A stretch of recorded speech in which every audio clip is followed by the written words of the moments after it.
ladies, this is Lynn Hamilton, and I am continuing what I spoke on last week with jails versus prisons. I gave you the definition of jails and what goes on in jails, and I gave you the definition of prisons.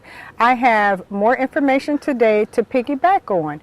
Now, I'm going to start with, once your son is in the prison, these are important things that you should know and that he should know. Number one, he should know his counselor. Number two, the warden. He wants to know the warden. And by the way, for the mothers who speak to the wardens and the wardens is not satisfactory to you, his boss is the governor. That's who the warden's boss is. And we'll talk more about that later. Okay, number three, the medical director is a person who is important to know in case of in case your son have serious medical needs that may have to bring attention not only to the medical staff but to the medical director. Okay, number four is the law library. Is very good for your son. Hopefully they have a law library in the facility. They don't have a law library in all of the facilities, but if they do, that's a place to start. I give advice to mothers all the time to tell their sons to go to the law library and study their case, because a lot of times you can find a glitch in his case. Now, there is a jailhouse lawyer that is very helpful to the inmates, and he helped the inmates fight their cases in terms of appeals and grievances in prison, not to help them get out of prison, but if there's a problem in prison. For instance, I had a mother whose son got in trouble. He got into a fight, and they took away his visitation for a whole year. So if he goes to the jailhouse lawyer, who is very good with these things, he can tell him how to fight the appeal. He can write up grievances and help him to change that around, and it can be changed around, mother. So don't think that if they took your son's visitation away for a whole year that it cannot be changed, because it can. There's always hope in any situation, mothers, and that's the message that I'm going to give you all the time, is that because they get life in prison does not mean that they're going to spend life in prison. Usually mothers, when they hear that, that's very scary to them. But if you know how to fight it and you know what to do, things can happen. I know a lot of people who got life in prison, and they're out in the community right now. Okay, number six, you want to know who the chaplain is, because the chaplain is a lot of help in terms of finding information out for you and getting messages to certain people that need to be involved in your case. Okay, when you go into the prison facilities, the sons, especially if it's their first time around, the mothers should let the sons know that people will pretend to be your friend in prison. No one ever truly has friends. You have to treat everyone with caution, and if they offer you something, then assume it's because they want something in return. My son told me where he would go into the facility, wherever that his bed was, and he would see a honey bun on his bed, and he would take the honey bun and throw it away, but he would make a big scene about it, because if someone leaves a honey bun on your bed, that means they're trying to tell you something. There's something that they want. Okay, the staff is not your enemy. They are really just there to do their jobs. Yes, some may be on a power trip, but you get people like that every day in life. Spend a little time working out which staff you can approach, and then treat them respectfully, or they will, or you would make sure they would make things a lot more easier for you.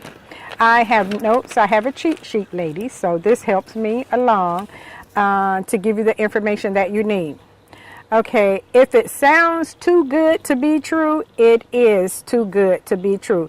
Don't fall into the trap of borrowing anything from anyone because you will never truly be released from your debt.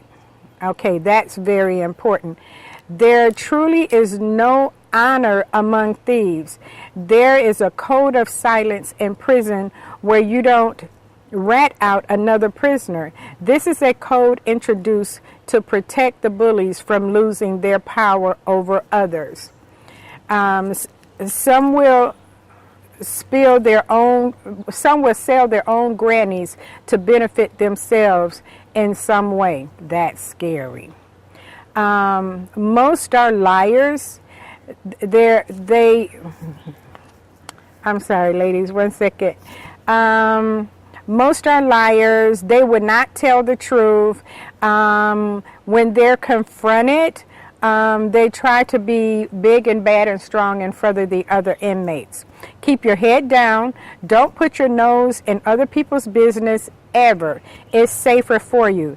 Never gamble unless you like being someone's slave.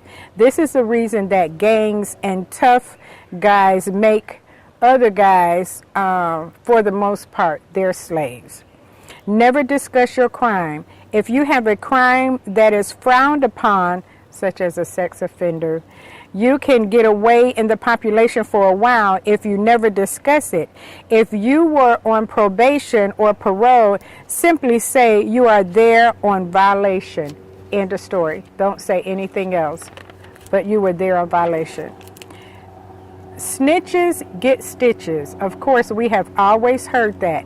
If you report on an activity, you're going to get hurt. They always find out.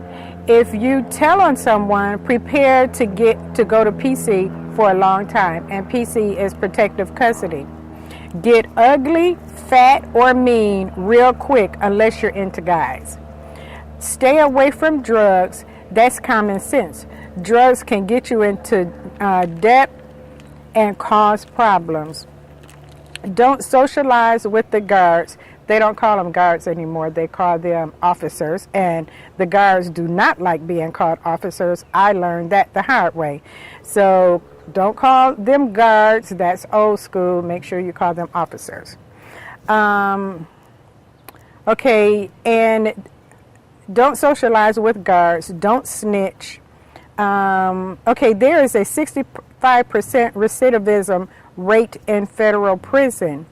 Okay, you are in no imminent danger. I was reading where this guy that spent some time in prison, his first day in prison, he was terrified. As a matter of fact, he had to turn himself into the facility. He was very, very sick. He couldn't sleep that night. He was very nauseous. He was throwing up. And when he got to prison, that's the first thing, because he was so afraid of being in danger. But he writes, you are in no imminent danger. You are in confinement. A solitary cell is a room that provides you with just enough space to move around without any contact with any other human being. This is what surprised me. I didn't know this. The cells are used to mentally break down the prisoners so they would be more cooperative.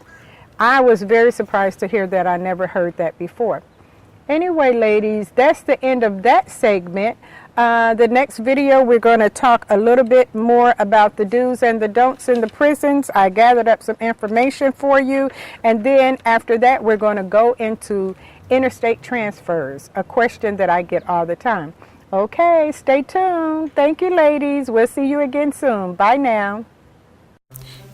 Please remember to follow us on Facebook at Mothers with SIP and at our website www.motherswithsonsinprison, and also follow us on Instagram, Mothers with Sons in Prison. Thank you.